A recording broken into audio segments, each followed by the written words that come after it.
Hello বন্ধুরা, বৈঠকি ভোজনে আপনাদের সবাইকে স্বাগত। আজ আমি তেলাপিয়া মাছের রেসিপি নিয়ে চলে এসেছি।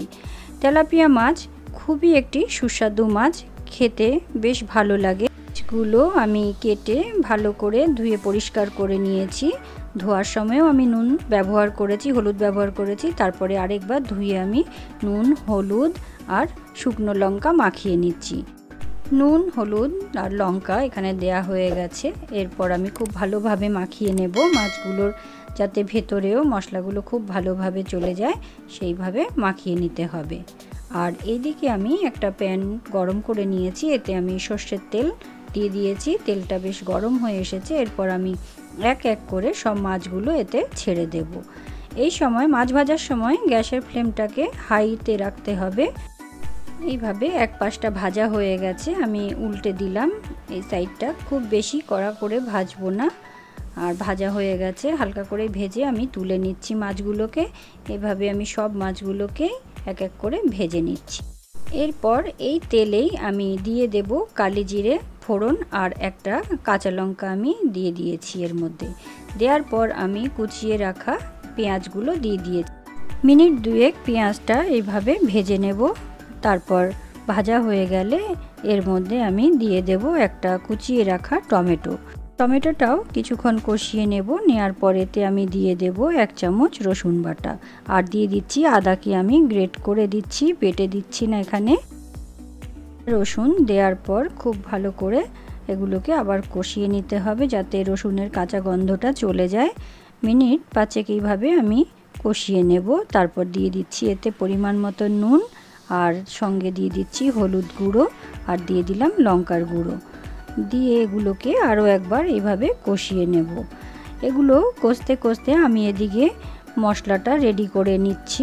মশলাটা আমি এখানে শিলেই করছি। নিয়ে নিলাম সাদা সর্ষে, আর নিয়ে নিচ্ছি কালো সর্ষে, আর 4টে কাঁচা লঙ্কা। নিয়ে এগুলোকে সামান্য জল দিয়ে আমি খুব ভালোভাবে বেটে নেব। শিলে আমি বেটে নিচ্ছি, আপনারা চাইলে মিক্সিতেও করে নিতে পারেন। তবে শিলে মশলাটা করলে তরকারির স্বাদটা অনেকটাই ভালো লাগে। মশলাটা একটু মিহি করেই বেটে নিতে হবে। আমার এখানে মশলাটা রেডি হয়ে গেছে, এবার আমি তুলে নিচ্ছি বাটিতে। মশলাটা আমার এখানে রেডি হয়ে গেছে। এরপর আমি এই মশলার মধ্যে সামান্য জল দিয়ে তারপর কষিয়ে রাখা পেঁয়াজের উপরে ছাঁকনির মধ্যে ছেঁকে নেব। সর্ষে বাটা এভাবে ছেঁকে নিলে গ্যাস অম্বলের সম্ভাবনাও কম থাকে। আমি এখানে এই মশলার মধ্যে অল্প অল্প করে জল দেব, আর ছাঁকনিতে এভাবে ছেঁকে নেব। নিলে যেইটুকু আমার গ্রেভির প্রয়োজন আমি ততটাই জল এখানে ব্যবহার করব। আর এই যে খোসাগুলো, এগুলোকে আমি বাদ দিয়ে দেব। তাছাড়াও শস্যকে ছেঁকে নিলে গ্রেভির টেক্সচারটা খুব সুন্দর হয়, আর খেতেও বেশ ভালো লাগে। আমার এখানে মশলাটা ছাঁকা হয়ে গেছে। এবার খুব ভালোভাবে মিশিয়ে নিতে হবে। মেশানো হয়ে গেলে কিছুক্ষণ গ্রেভিটা ফুটে এলে এতে আমি দিয়ে দিচ্ছি সামান্য কাশ্মীরি লঙ্কা। দিয়ে যখন ঝোলটা এইভাবে ফুটে উঠবে, তখন মাছগুলোকে আমি এক এক করে এতে দিয়ে দেব। দেওয়ার পর আমি কিছুক্ষণের জন্য ঢাকা দিয়ে রেখে দেব।